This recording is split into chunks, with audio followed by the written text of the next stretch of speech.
안녕하세요. 저는 올해 첫 파이썬 교걸 세미나에서 영광스러운 첫 순서로 발표를 하게 됐습니다.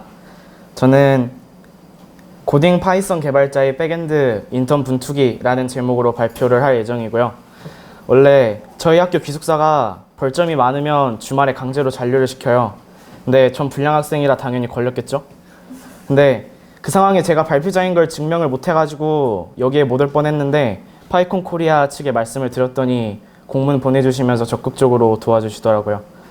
그래서 여기 이 자리를 빌어서 감사드린다고 말씀을 드리고 싶습니다. 네, 저는 그냥 코딩이 마냥 재밌는, 그래서 그동안 미치도록 코딩하며 사신 분들을 위한 발표를 준비를 했습니다. 네, 저는 21세기에 태어난 싱그러운 급식 중이고요. 빠른 01년생 조민규라고 합니다. 온라인에서는 플랜비라는 이름으로 활동을 하고 있어요. 해커톤 같은 데서는 발표를 많이 해봐가지고 서비스 발표는 기막히게 하는데 이 정도 세미나에서 발표한 건 처음이어서 많이 부족하겠지만 좋게 봐주셨으면 좋겠습니다. 일단 제 소개를 좀 하자면 집은 순천이고 학교는 대전이고 회사는 서울이고 고향은 완도예요. 저번에 연말정산 엄마가 하는 거 구경해보니까 교통비만 180만 원 나왔더라고요. 좀 서럽습니다. 네, 학교는 아까 말씀드렸듯이 대덕 소프트웨어 마이스터 고등학교라는 곳에 다니고 있어요. 줄여서 이렇게도 부르고 대부분 저희 학교 학생들은 대마고라고 부르고 있습니다. 네, 이렇게 컨셉샷인데 저희 학교는 2015년에 첫 입학생을 받았고 저는 2016년에 입학을 해서 제 위로 선배는 딱 한 기수밖에 없습니다. 저희 학교 소개를 조금 할게요. 이렇게 나뉘어요. 1학년 때 공통과정에서 이런 것들을 배우고 소프트웨어 개발과 2학급, 인베디드 소프트웨어과 하나급, 정보보호학과 하나급 이렇게 나뉘어가지고 2, 3학년을 보내요. 저는 지금 3학년에 올라와서 소프트웨어 개발과에서 프로젝트 실습, 웹 프로그래밍, 소프트웨어 공학, 그리고 환경과 녹색 성장을 가장한 발명 교실을 배우고 있습니다. 네, 이거는 제 학교 생활이에요. 솔직히 말하면 선생님들이 제일 싫어할 짓거리들만 골라서 했어요. 그래서 맨날 복도에서 마주치면 넌 왜 공부 안 하냐고 맨날 까시더라고요. 코딩이 너무 재밌어가지고 시험 공부 안 하고 맨날 코딩만 하고 조별 과제는 양심이 찔려서 하고 뭐 개인 과제는 당연히 안 하고 학교에서 맨날 피곤하다고 자면서 주말에 해커톤 나가고 그래서 저번에 세보니까 지금까지 해커톤 13번이나 나갔더라고요. 제가 성적표가 있었으면 가져왔을 텐데 이게 진짜 뻥 안 치고 2학년 2학기 때 제 성적이 이래요. 전교생이 80명 중에 자퇴한 거 빼면 한 76명 정도 되는데 그 중에 다 70위권이었습니다. 물론 성적 안 좋은 게 자랑한 일은 아니지만 제 성적과 GitHub 컨트리뷰션 캘린더는 1년 전부터 항상 반비례를 했었습니다. 저는 포트폴리오가 없는 별거 아닌 고딩이라서 그나마 다녀본 회사 얘기를 빼놓을 수가 없는데 저는 AB1801이라는 회사에 다니고 있어요. 지금은 학교에 다니고 있으니까 그냥 소속해 있다고 하는 게 맞겠죠? 원격 근무로 조금씩 일하고 나중에 회사에 다시 갈 때가 되면 AB180에 다시 갈 계획입니다. AB180은 소프트웨어 마이스트로에서 창업지원금을 받아서 시작된 2년 조금 넘은 스타트업이고 사당역 주변에 사무실이 있습니다. 당연히 여기도 컨셉샷이 있겠죠? 저희는 뭐 배달의 민족 같은 B2C 회사는 아니고요. B2B 회사예요. 저희는 앱 사용자들의 데이터를 수집하고 가공해서 고객이 활용하기 가장 손쉬운 형태로 제공하는 에드테크 회사고요. 모바일 앱 마케팅 성과 분석 플랫폼인 에어브릿지를 서비스를 하고 있습니다. 그래서 저희의 주요 고객은 다른 회사의 마케터들이죠. 그리고 노이즈가 아닌 정보로서의 광고 생태계를 만들어가기 위해서 노력하고 있는 회사입니다. 그리고 저는 이런 AB180이라는 회사에서 이렇게 생긴 괴상하고 어렵게 생긴 백엔드 데이터 파이프라인에서 파이썬과 플라스크를 주 기술 스택으로 백엔드 엔지니어로 일을 하고 있습니다. 혹시나 여러분이 데이터 엔지니어링이나 마케팅 분야에 관심이 많으면 여기에 이것저것 매뉴얼들이 많으니까 한번 구경해 보셔도 괜찮을 것 같습니다. 이제 저는 당연히 여러분은 당연히 저한테 보다 파이썬에 관심이 많을 테니까 이제 파이썬 얘기를 할게요. 저는 회사에서도 파이썬 백엔드 엔지니어라는 직군이에요. 그냥 백엔드 엔지니어가 아니라 그냥 포지션도 파이썬 백엔드 엔지니어입니다. 그래서 당연히 파이썬을 좋아하고요. 사실은 파이썬을 시작했던 가장 큰 이유는 이따 5번째 발표를 하실 분의 주제인 플라스크였는데 이거는 이따가 다시 얘기를 할게요. 제가 파이썬에 빠져들었던 거는 여러분들도 한 번쯤 보셨던 리스트 컴프리헨션이었어요. 이게 다른 언어들도 되게 간결한 언어들이 많은데 대부분 간결하면 코드가 밀집되고 복잡해지던데 파이썬은 아니구나 싶었거든요. 그래서 언팩을 이용한 변수 수합이나 아니면 이렇게 강력한 빌트인 함수들, 그리고 PEP 8이나 20을 보면 알 수 있듯 아름다운 코드를 작성해야 한다는 의무감을 가지고 있는 파이썬 개발자 생태계, 뭐 이런 것들이 저를 파이썬에 빠져들게 만들었습니다. 그리고 이거는 그냥 제이슨 데이터를 만들어내는 예제인데 요건 자바고 이게 파이썬이에요. 그냥 딱 직관성 있고 개발자가 아닌 사람이 보더라도 약간 좀 느낌이 올 만한 코드겠죠, 파이썬은. 그리고 이거는 패키지 관리 쪽이에요. 왼쪽은 자바의 패키지 관리인 메이븐의 POM이라는 XML 파일을 제가 예전에 했던 프로젝트에서 가져와 본 거고, 오른쪽은 그냥 제가 플라스크로 개발하고 있던 서버에서 리콰이어먼트 뽑아가지고 온 건데 그냥 차이가 되게 많이 나죠. 되게 직관적이고. 그래서 그냥 다른 걸 다 떠나서 자바나 C++ 같은 걸 하면서 그냥 프로그래밍 언어라는 것 자체가 어려웠던 저한테는 이런 강력한 간결함이 파이썬에게 호감을 가졌던 이유였습니다. 다음으로 플라스크 이야기인데요. 제가 1학년 때는 솔직히 말해서 카트라이더만 했어요. 학교 공부도 안 하고 뭣도 안 하고 진짜 기숙사 들어가면 방에 꼬라박혀가지고 카트라이더만 했었는데 제가 1학년 2학기 말쯤에 프로젝트를 하나 하면서 프로그래밍을 제대로 시작을 했었어요. 학생들 귀가 신청, 외출 신청, 연장학습 신청 같은 거를 원래 수기로 조사했는데 이걸 좀 디지털화를 시켜보자 하고 이런 걸 관리하는 기숙사 관리 서비스였는데 학교 선배랑 같이 여기에 들어갈 서버를 구현하는 게 제 일이었습니다. 근데 그때는 카트라이더밖에 몰랐던 때여서 저한테는 기술 스택이라고 할 것도 없었던 때였어요. 그래서 그냥 선배가 고른 자바랑 벌트엑스라는 웹 프레임워크 그리고 MySQL로 API 서버를 구현을 했었습니다. 자바는 그렇다 치고 저는 벌트엑스라는 프레임워크가 정말 마음에 안 들었어요. 벌트엑스를 잠깐 소개하자면 그냥 싱글 스레드와 이벤트 루프를 JVM 위에서 구현한 약간 좀 노드.js를 조금 흉내내고 장보 같은 풀스택 프레임워크, 되게 약간 혼종이죠. 그래서 풀스택 프레임워크인 만큼 되게 많은 세팅들도 필요했고 이런 세팅된 수많은 파일들이나 클래스들을 이해하지 못했던 저는 그냥 시작부터 되게 어려웠었어요. 웹 프레임워크는 이렇게 풀스택 프레임워크랑 마이크로 프레임워크로 나뉘는데 풀스택 프레임워크는 이것저것 많이 챙겨주는 부모님 같은 느낌이에요. 약간 좀 디렉토리 구조를 강제화하기도 하고 이게 장고 패키지 구조의 하나인데 물론 그냥 인터넷에서 포온 거긴 합니다. 굳이 지금 필요 없는데 수많은 기능들을 미리 엄청나게 많이 준비를 해두고 있어요. 그래서 뭘 또 이런 것까지 준비를 해주냐라는 생각밖에 없었어요. 그래서 저번에 장고로 REST API를 구현해야 했던 적이 있었는데 장고에서 또 REST 프레임워크를 불러와서 써야 하더라고요. 되게 힘들었어요. 그래서 있는 게 마이크로 프레임워크인데 마이크로라는 게 기능적으로 부족하다는 걸 의미하는 게 아니라 그냥 핵심 기능만 간결하게 유지하고 확장 가능하다라는 걸 목적으로 한다라는 의미예요. 굳이 데이터베이스를 선택해주지 않고 굳이 템플릿 엔진을 강제하지 않아요. 그냥 모든 걸 개발자 재량에 맡기고 그만큼 자유도도 되게 높은 프레임워크의 카테고리죠. 파이썬 진영에선 마이크로 프레임워크들 중 대표적인 게 플라스크예요. 그동안 플라스크를 써본 경험상 플라스크가 제공하는 것들 중에 필요 없는 건 거의 없었던 것 같아요. 그래서 만약에 여러분들이 서버 개발을 시작하고 싶다, 근데 파이썬을 써야겠다 싶으시면 그냥 플라스크로 이 코드만 치시면 될 것 같아요. 그냥 모듈 하나랑 짧은 코드만으로 서버 개발을 시작할 수 있어요. 그래서 필요할 때 갖다 붙이고 이런 식으로 계단 올라가듯이 하나하나 개발할 수 있는 게 장점이고요. 프로젝트 구조도 자유로워서 나만의 구조를 만들어가는 재미도 있고요. 되게 감동을 했었어요. 벌트엑스로 클래스 시작하기도 전에 클래스 20개였다가 그냥 딱 이거 코드 10줄도 안 되는 코드로 서버 하나가 만들어지니까 되게 신기하더라고요.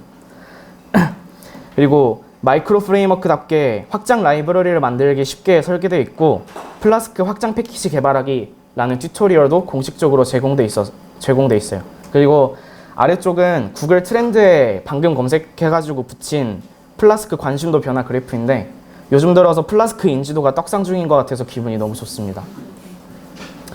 네. 뭐 그렇게 플라스크도 마주치고 파이썬도 열심히 공부하면서 조금 시간이 지나서 파이썬 실력도 늘리고 얻은 지식도 널리 퍼뜨리고자 어썸 파이썬이라는 레포를 깃허브에 만들어서 여러 가지 예제로 올려두고 플라스크 라지 어플리케이션 이그젬플이라는 레포에 플라스크 서버를 만드는 저만의 베스트 프랙티스를 만들어가고 있어요.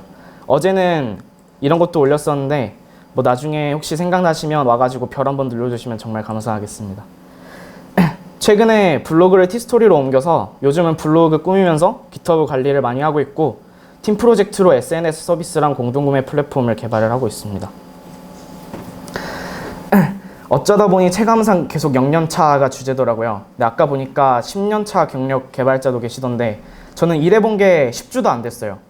일한 경험이 딱 2달밖에 없는 진짜 0년차 개발자입니다. 그래서 그냥 최근에 가장 저한테 큰 임팩트로 다가왔던 회사 이야기를 되게 많이 할 것 같아요. 저는 분명 파이썬 개발자인데 파이썬 백엔드 엔지니어라는 직군의 입장으로 발표를 하려고 해요. 어차피 파이썬 아니냐 싶겠지만 이게 어떤 의미인지는 발표를 보시면 조금 알게 되실 겁니다. 회사를 알아봤던 거는 비교적 일찍이었던 것 같아요. 저희 학교에서 2학년 2학기 말이 되면 2학년 2학기 말에 겨울방학이 되면 교육 인턴이라는 걸로 학교에서 보내줘서 회사에서 한 달 정도 근무를 하게 돼요. 근데 이 교육 인턴이라는 게 근로기준법 적용이 안 돼서 4대 보험이랑 최저임금 보장 안 되는 거라 좀 슬픈 사람들이긴 하죠. 근데 아까 기숙사 관리 서비스를 선배랑 같이 개발했다고 했었잖아요.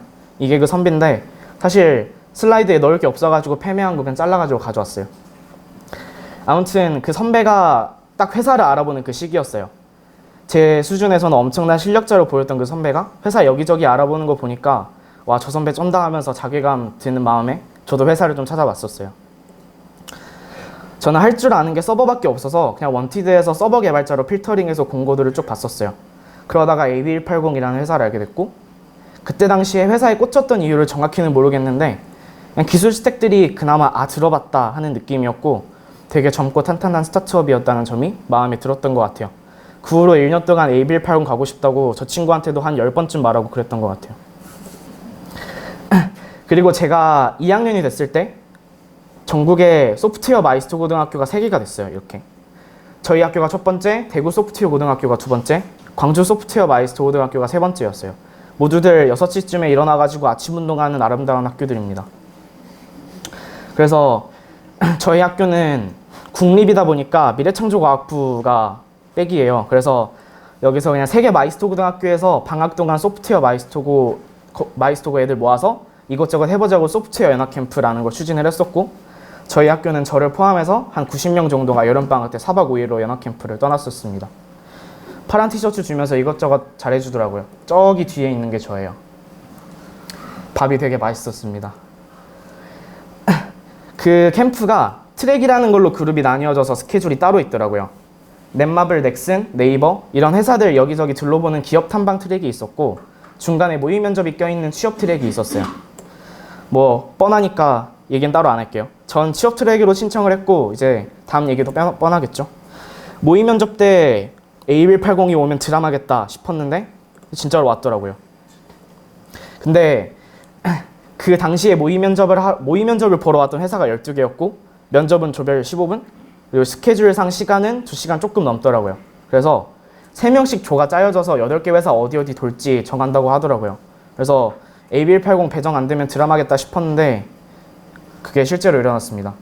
그래서 되게 절망을 하고 있다가 그냥 죄송한 일이지만 그냥 쉬는 시간에 면접 보러 갔었어요.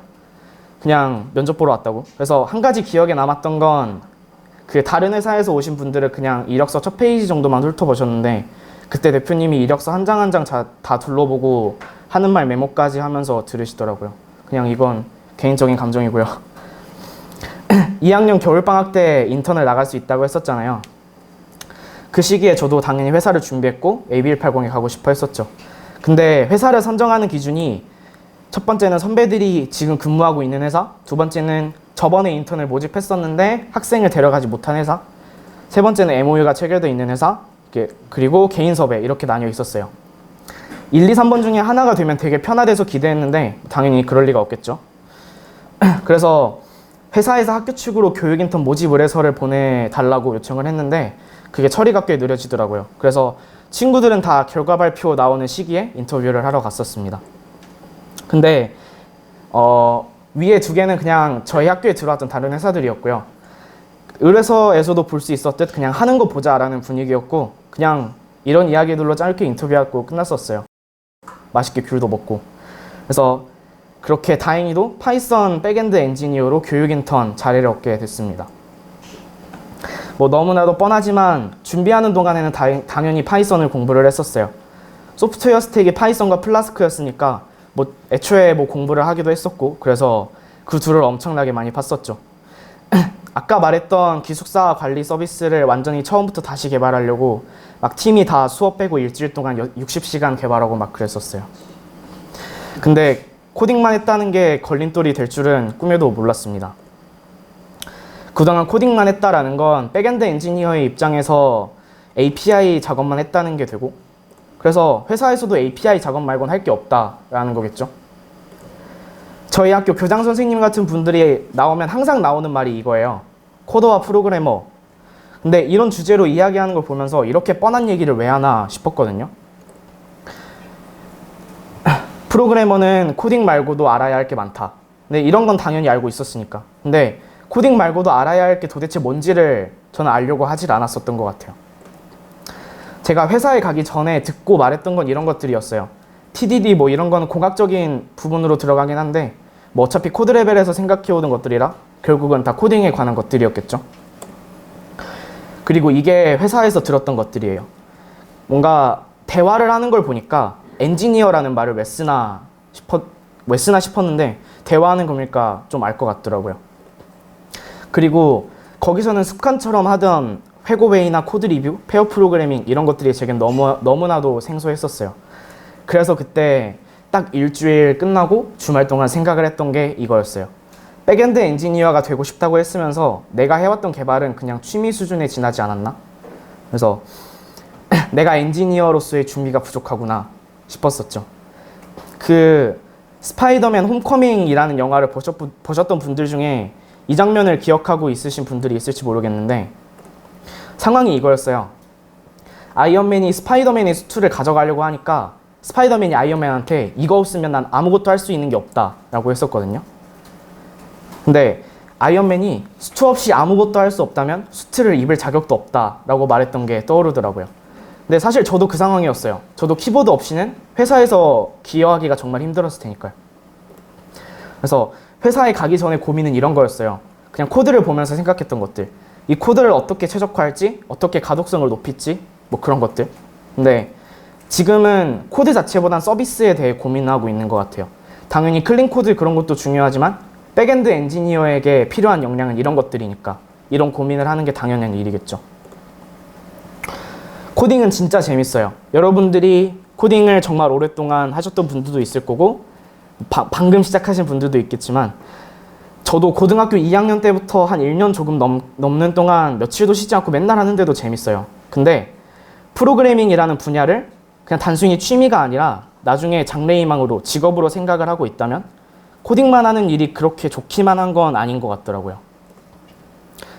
코딩은 되게 재밌는데 조금 더 큰 틀에서 소프트웨어라는 학문을 바라봤으면 좋겠다라는 생각이 있어요. 사실대로 말하면 그냥 딱 보기에 재미없어 보이는 것들도 배워야 한다는 거죠. 뭐 Git도 배우고 소프트웨어 공학도 배우고 뭐 프론트엔드 지식도 쌓아보고. 근데 이런 것도 하다 보면 재밌더라고요. 코딩하다가 갑자기 꽃꽂이하고 그런 거 아니니까. 근데 이런 건 다 연관되어 있는 거니까. 그래서 결심 한번 하고 나면 뭐 조금 공부하다 보면 꽤 재밌게 할 수 있더라고요. 그리고 프론트엔드 같은 경우에는 예전에 잠깐 배웠던 게 요즘 T스토리 꾸미면서 CSS 하니까 좀 재밌더라고요. 그렇게 연관이 되는 것 같고요. 그렇다고 막 깊게 공부해야 한다 이런 강박도 가지지 말고 코딩이 재밌으면 코딩 많이 하세요. 근데 그 중에 그냥 딱 10%만 빼서 데이터베이스도 공부해보고 Git도 공부해보고 협업하는 방법도 공부해보고 그래서 남들 앞에서 그냥 아는 척 할 수 있을 정도로만 일단 얕게 공부를 하다가 나중에 재밌어지면 필요할 때가 되면 다시 공부하기에 좋은 베이스라인이 될 것 같아요.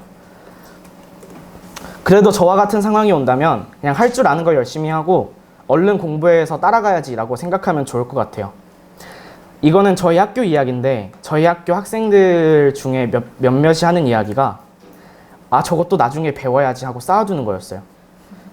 그러니까 실력 차이가 많이 나는 사람과 함께 하더라도 그냥 주눅들지 말고 열심히 따라가려 하는 게 소프트웨어 문화를 좋은 방향으로 바꿔간다고 생각을 합니다. 그리고 저를 일깨워줬던 말들에 대해 이야기를 하려고 해요. 이거는 사실 좀 파이썬 교걸 세미나라는 좀 특징에 맞게 좀 추가를 한 건데 첫 번째는 파이썬은 쉽다라는 말이었어요. 근데 이건 진짜 인정해요. 파이썬은 쉬운 게 맞아요. 근데 제가 얘기하고자 하는 거는 이거 프로그래밍 책에 대해 얘기를 해보고 싶어요. 저는 프로그래밍 책이 이렇게 두 가지로 나뉜다고 생각을 해요. 한 번 보면 아 그렇구나 하고 졸업할 수 있는 책이랑 두고두고 다시 보는 비급 같은 책. 파이썬의 경우에는 뭐 졸업할 수 있는 책은 뭐 점프 투 파이썬 이런 것들이 있을 거고 두고두고 다시 보는 책은 뭐 이펙티브 파이썬 이런 거겠죠. 근데 웬만하면 그러니까 모든 분야를 통틀어서 첫 번째 부류에 쉬운 책들은 많은데 두 번째 부류에 비급 같은 책들은 적더라고요. 그리고 파이썬은 쉽다라는 언어적 특성 때문에 뭐 저자들이 책을 쓰기 더 쉬워서 그런지는 몰라도 그런 경향이 더 많았던 것 같아요. 그래서 쉽다는 장점이 의외로 단점을 가져오는데 자유롭게 쓸 수 있는 시점이 빨리 다가와서 다 알았다는 느낌이 들어서 배우기 위해서 빨리 손을 터는 경우가 많더라고요. 그래서 저는 저를 비롯한 파이썬 개발자 분들이 고급자로 올라갔으면 좋겠다라고 생각을 해서 그냥 이렇게 두 개의 책을 추천을 드리고 싶어요. 파이썬을 여행하는 히치하이커를 위한 안내서랑 파이썬 코딩의 기술. 근데 사실 여기에 계신 분들은 이미 파이썬 많이 하셨던 분들이라 이것들 다 알고 계시겠죠? 근데 모르셨던 분들이라면 한 번쯤 꼭 읽어보시길 추천을 드려요. 그리고 다음으로 파이썬 개명에 대한 이야기인데 뭐 아까도 보니까 막 PEP 읽으시는 분들도 있더라고요. 여러분은 특히 PEP-A 때문에 코딩 컨벤션을 모아놓은 PEP-A 때문에 PEP라는 단어를 잘 알고 계실 거예요. 근데 혹시나 몰라서 얘기를 하는데 파이썬 이넨스먼트 프로포설이라는 뜻인데요. 말 그대로 그냥 파이썬을 개선하기 위한 개선 제안서를 뜻해요. PEP는 이렇게 세 가지로 분류가 됩니다. 새로운 기능이나 구현을 제안하는 스탠다드 트랙, 그리고 파이썬의 디자인 이슈나 일반적인 지침, 그리고 파이썬 개발 과정의 개선을 제안하는 프로세스, 이렇게 나뉘어요. 그리고 PEP8은 파이썬에서 인정하는 공식적인 컨벤션 모음이죠. 뭐 네이밍 이렇게 해라, 공백은 이렇게 써라, if 스테이트먼트는 이렇게 써라, 이런 것들. 근데 개인적으로 참 많이 도움이 되는 PEP20은 다들 잘 안 읽으시더라고요. 대충 이런 내용이에요. 아름다움이 추함보다 낫다, 이런 것들. 뭐 여러분이 특히 점프 투 파이썬의 초반에 이런 얘기들이 나오잖아요. 아니면 파이썬 콘솔에서 그냥 임포트 디스를 쓰면은 더 제노브 파이썬이라는 이름으로 파이썬 개명이 20개가 나옵니다. 근데 이걸 딱 보기에 제가 생각했던 거는 그냥 파이썬 개선 제안서라기보다는 그냥 개발자 개선 제안서라고 생각이 들었어요. 파이썬에만 해당되지 않고 그냥 개발자로서 가져야 할 마음가짐들이 잘 정리되어 있더라고요. 그래서 많은 사람들이 귀감이 될 만한 글귀니까 나중에 혹시 기회가 되신다면 PEP20도 나중에 한번 보시면 좋을 것 같습니다. 되게 아무 말 대잔치를 했는데 그냥 제가 말씀드리고 싶은 건 이 정도면 괜찮겠지라고 만족하지 않았으면 한다라는 거예요. 우물 안의 개구리라는 말이 저한테 가장 잘 어울리더라고요. 저는 우물 안의 개구리라는 걸 경험을 했고 그래서 여러분들한테 이런 이야기를 하고 싶었습니다. 자신감과 자만심은 한 끗 차이라고 하잖아요. 근데 당연히 여기 계신 분들은 다들 멋진 분들이라 대부분 안 그러겠지만 저는 그랬어요. 현재에 만족하며 살았어요. 근데 지금은 그냥 집요한 완벽주의자가 되자라는 생각뿐입니다. 그냥 우리 모두 멋진 개발자가 돼서 정상에서 만났으면 좋겠습니다. 감사합니다.